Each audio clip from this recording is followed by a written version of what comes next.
Hello बच्चों, let's read the question. The question says, in the figure shown, calculate the angle of friction. The block is just about to slide. Take g equal to 10 metre पर second square. तो यहाँ पे हमें क्या बताया गया है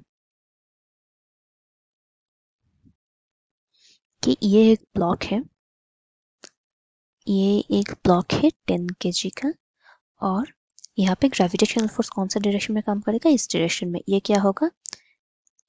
10 इंटू जे. और इसका नॉर्मल फोर्स कौन सा डायरेक्शन में काम करेगा? इस डायरेक्शन में. अब यहाँ पे बताया गया है कि एक फोर्स इस पे दिया गया है और ये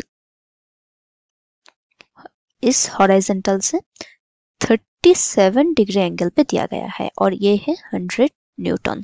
अब इस फोर्स का हॉरिजॉन्टल कंपोनेंट क्या होगा? F cos 37 यानी 100 cos 37 डिग्री. और इसका एक वर्टिकल कंपोनेंट भी होगा. इसका वैल्यू क्या होगा? 100 sin 37 डिग्री. अब ये देखो कि ये वाला फोर्स का ये वाला कंपोनेंट डाउनवर्ड डायरेक्शन में है, ग्रेविटेशनल फोर्स डाउनवर्ड डायरेक्शन में है और नॉर्मल फोर्स अपवर्ड डायरेक्शन में है. हमें पता है कि एक डायरेक्शन में सम ऑफ ऑल फोर्सेस क्या होगा? 0 होगा. तो हमारा क्या हो गया? हमारा F है 100 न्यूटन, मास है 10 kg. हमारा नॉर्मल फोर्स क्या है? अब N इज इक्वल टू इस डायरेक्शन में जो फोर्स होगा, इस डायरेक्शन में जो फोर्स होगा, ये दोनों बैलेंस करेगा. 100 equal to 10 G plus 100 sine 37 degree. अब 10 G का वैल्यू दिया गया है 10 मीटर पर सेकेंड. तो ये हो गया हमारा 100 plus 100 sine 37 degree. Sine 37 degree का वैल्यू क्या होता है? 60. सो ये हो गया हमारा 0.6. तो ये हो गया हमारा 160 न्यूटन नॉर्मल का वैल्यू. अब इस डायरेक्शन में जो फोर्स है, फोर्स का पैरेलल कंपोनेंट क्या हुआ? 100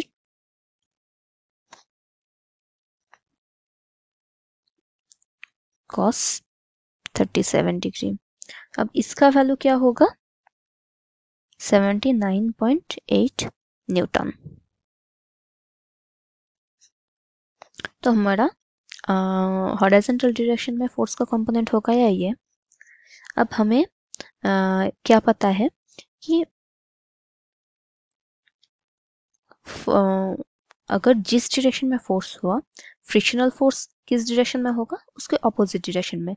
यानी जिस डायरेक्शन में इस ब्लॉक का मोशन होगा, उसके ऑपोजिट डायरेक्शन में फ्रिक्शनल फोर्स कम करेगा.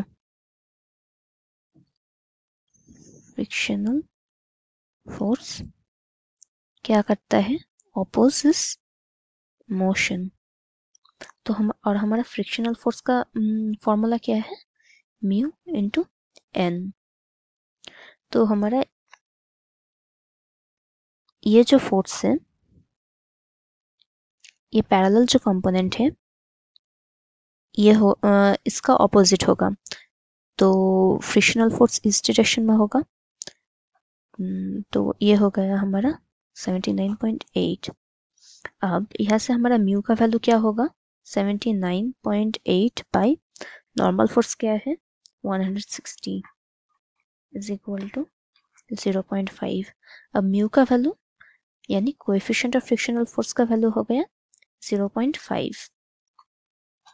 अब यहाँ से हमें क्या फाइंड आउट करनी है? फ्रिक्शनल फोर्स का एंगल.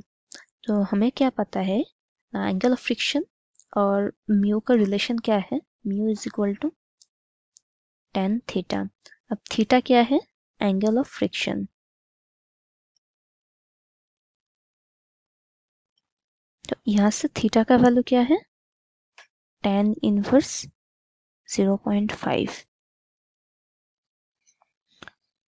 तो हमारा tan इनवर्स 0.5 मतलब कितना एंगल है 26.5 डिग्री। सो ये हो गया हमारा angle of friction 26.5 degree. Hope you understood it well. Thank you.